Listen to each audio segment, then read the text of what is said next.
Wanita membuka mata emas. Dengan sekali pandang, dia menemukan suami Cheo yang tewas tragis.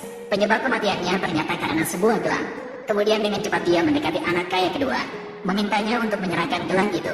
Sebelum anak kaya kedua sempat berkata apapun. Maaf, Yichuan tidak bisa mundur. Bawa keluar dan bakar. Melihat sekretaris berlari keluar teater Yichuan, wanita kemudian mendekati Cheo lagi.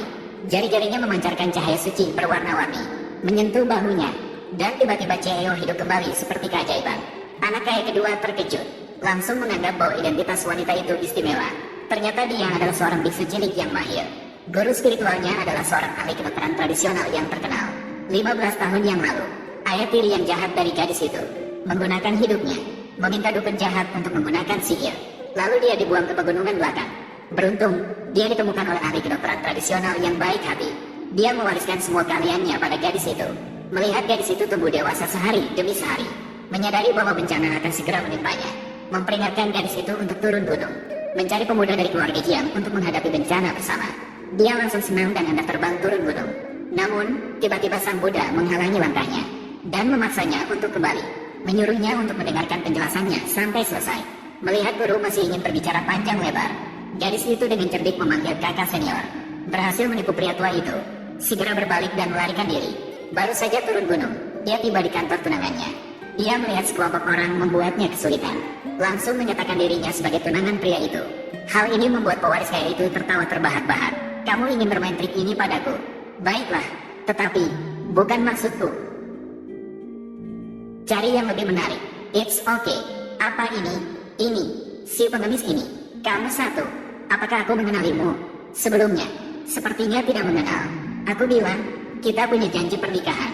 Biarkan aku turun gunung dan menikahimu. Cheo melihat liontin giok di dadanya. Teringat bahwa dia benar-benar memiliki pertunangan saat kecil. Namun, anak kaya itu tidak peduli dengan hal-hal itu.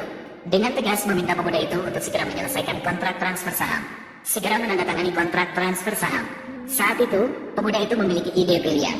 Langsung merobek kontrak tersebut, melemparkannya ke wajah anak kaya itu.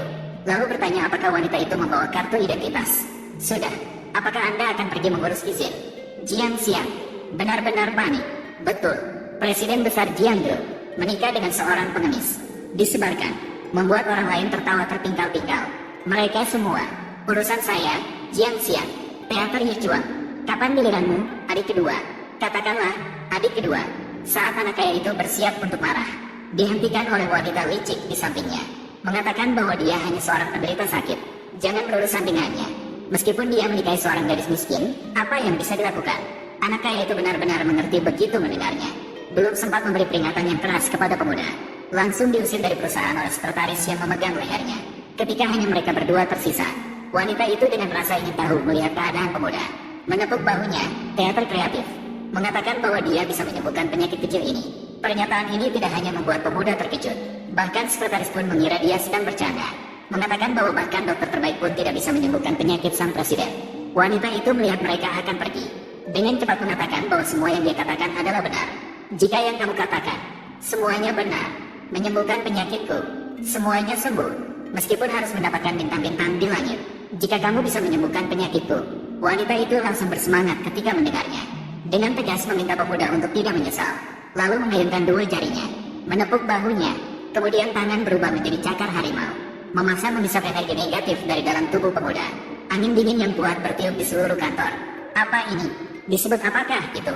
Sangat tidak enak didengar. Berpisah. Sekretaris segera menanyakan kepada wanita apa yang dilakukannya kepada pemuda. Namun, dalam sekejap dia melihat pria itu melangkah keluar, berdiri seperti keajaiban. Wanita itu dengan bangga menunjukkan betapa hebatnya dia. Sekretaris segera bersikap hormat. Mereka meninggalkan kantor bersama. Wanita itu berhasil mendapatkan surat nikah seperti yang diinginkannya. Dengan senang hati mengambil foto, mengirimkan kepada gurunya dan mulai memamerkan. Namun, dia tidak menyangka bahwa dia harus menghadapi bencana bersama pemuda itu. Mereka harus saling mencintai dengan tulus. Melihat pemuda sedang